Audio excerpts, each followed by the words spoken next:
सो hello सब guys, welcome back to the channel. आज की इस वीडियो में हम बात करने वाले हैं ऐसे टॉपिक के ऊपर जिसके बारे में इंटरनेट पर बहुत ही कम लोग बात करते हैं। हम लोगों ने कई बार न्यूज़ में ऐसा देखा है कि बॉयफ्रेंड ने गर्लफ्रेंड का रेप कर दिया।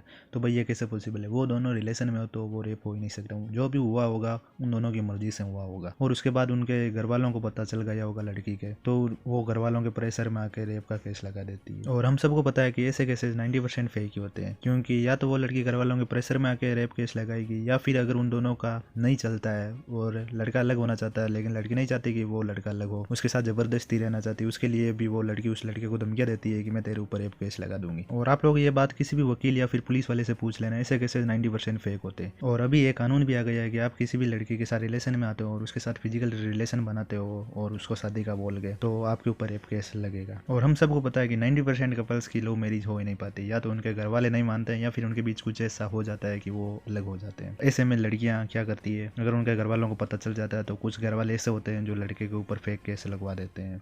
इससे ज़िंदगी लड़के की ख़राब होती है। गवर्नमेंट को एक ऐसा कानून भी लेके आना चाहिए जो लड़के को डिफेंड कर सके। अब लड़के हर चीज़ का ऐसे कैसे प्रूफ रख सकते हैं कि भाई मैंने इसको नहीं बोला कि हम लोगों की शादी होगी, हम सिर्फ रिलेशन में थे। और जो फिजिकल रिलेशन भी बने वो सिर्फ मेरी मर्जी से नहीं, इस लड़के की मर्जी से भी बने, क्योंकि अगर हम दोनों की मर्जी से नहीं बनते तो ये लड़की भी पहले ही रेप केस कर देती। लेकिन आपने देखा होगा कि जो भी रेप केस होते हैं या तो घर वालों को पता लगने के बाद होता है या फिर उन लड़के और लड़की के बीच लड़ाई होने के बाद रेप केस होता है। तो इसमें लड़के के ही लगता है। तो भाई अगर आप लोग किसी के साथ रिलेशन में होते हो तो आपको बस एक ही मेरी तरफ से सलाह है कि अपनी चैट के सारे एसेस लेके रखो मैन, और उस लड़की को पहले ही बोल दो कि हमारी शादी होगी या नहीं होगी इसका मैं नहीं बोल सकता। अगर तुमको मेरे साथ रहना है तो रहे, वरना मत रहे। और इस चीज़ का तुम पहले ही एसेस लेके रख लो, क्योंकि ये चीज़ें आगे जाके बहुत काम आएगी। वरना वो लड़की तुझे परेशान करके रख देगी, या तो सुसाइड का बोल के, या फिर बोलेगी कि मैं तेरे ऊपर केस कर दूंगी, और तुम्हारी पूरी लाइफ बर्बाद करके रख देगी ऐसी लड़कियाँ। तुम खुद सोचो कि तुम जिस एज में हो उस एज में तुम्हें अपने घर वालों को भी संभालना है, अपनी गवर्नमेंट जॉब या फिर कैसे भी अपना करियर के ऊपर फोकस करना है, लेकिन उस टाइम तुम उस लड़की के ऊपर फोकस करते हो